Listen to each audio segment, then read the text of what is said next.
आपकी आवाज।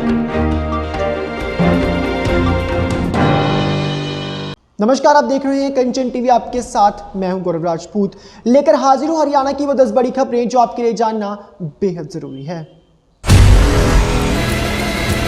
लिंग भेदभाव के लिए बदनाम रहने वाले हरियाणा से इंसानियत को शर्मसार करने वाला मामला सामने आया है।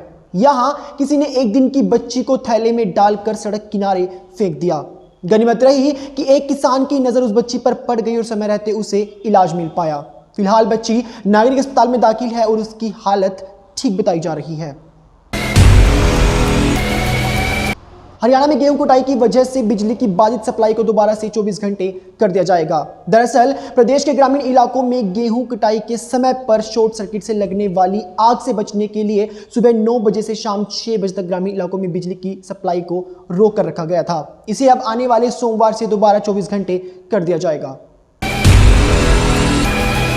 हरियाणा में एक बार फिर से मौसम ने करवट ली, जिसके बाद सुबह से ही कई स्थानों पर धूल भरी आंधी चलने के साथ साथ बूंदाबांदी भी हो रही है। कई स्थानों पर तो बारिश के साथ साथ ओलावृष्टि भी हुई है। मौसम विभाग का कहना है कि अगले 3 से 4 दिन तक राज्य में इसी प्रकार मौसम परिवर्तनशील बना रहेगा। इस बीच जगह जगह पर छिटपुट बारिश होने, बादल छाए रहने और हवाएं चलने की संभावना है। क्या कभी सुना है कि कोई चोर चोरी करने के बाद चोरी के सामान को न सिर्फ वापस लौटा दे बल्कि साथ में माफीनामा भी छोड़कर जाए?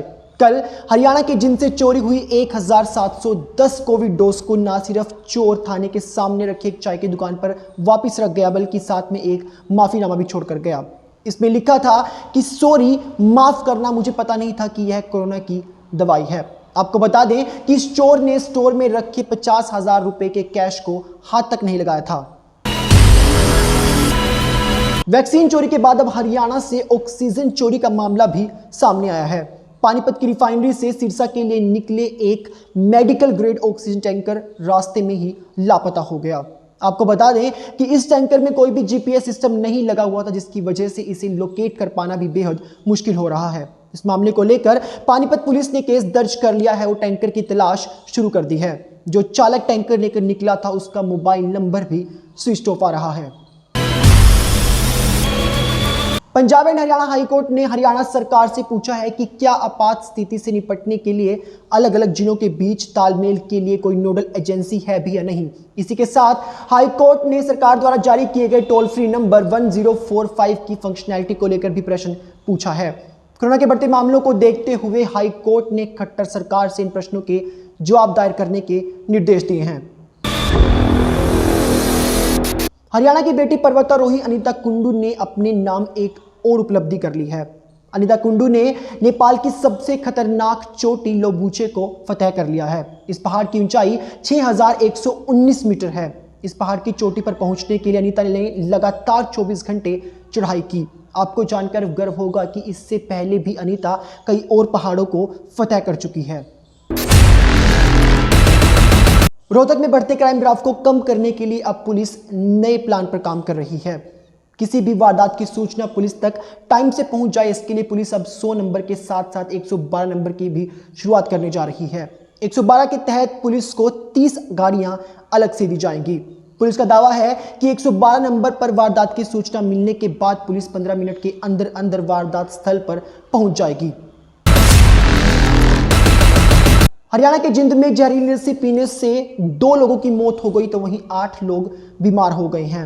यह घटना जिंद के गांव पड़ाना की है। लोगों ने बताया कि गांव के छोटू राम के घर में रात में दही बनाया गया था और आशंका है कि उस दही में छिपकली गिर गई होगी। जब सुबह उस दही से लस्सी बनाया गया तो उस छिपकली का जहर पूरी लस्सी में मिल गया होगा।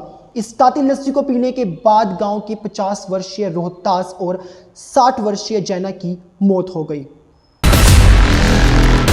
भारतीय किसान यूनियन के राष्ट्रीय प्रवक्ता राकेश टिकैत ने कहा कि आंदोलन कर रहे किसान टीका तो लगवाएंगे लेकिन कोरोना जांच नहीं करवाएंगे। दरअसल टिकैत आज हरियाणा की हिसार में पहुंचे थे, जहां उन्होंने बार एसोसिएशन के एक धरने को संबोधित किया। जब उनसे कोरोना जांच को लेकर बात की गई तो उन्होंने कहा कि हम टीका लगवाने को तैयार हैं लेकिन कोरोना जांच किसान नहीं करवाएंगे। उन्होंने कहा कि हम टीका भी तभी लगवाएंगे जब आधे टीके पुलिसकर्मी लगवाएं। इसी के साथ उन्होंने कहा कि हमें सरकार पर बिल्कुल भी भरोसा नहीं है। आज के टॉप 10 में बस इतना ही। कल फिर से हाजिर होंगे लेकर हरियाणा की 10 बड़ी खबरें। तब तक आप देखते रहें कंचन टीवी। और हाँ, हमारे फेसबुक पेज को लाइक कर लीजिएगा और यूट्यूब चैनल को सब्सक्राइब करना ना भूलें।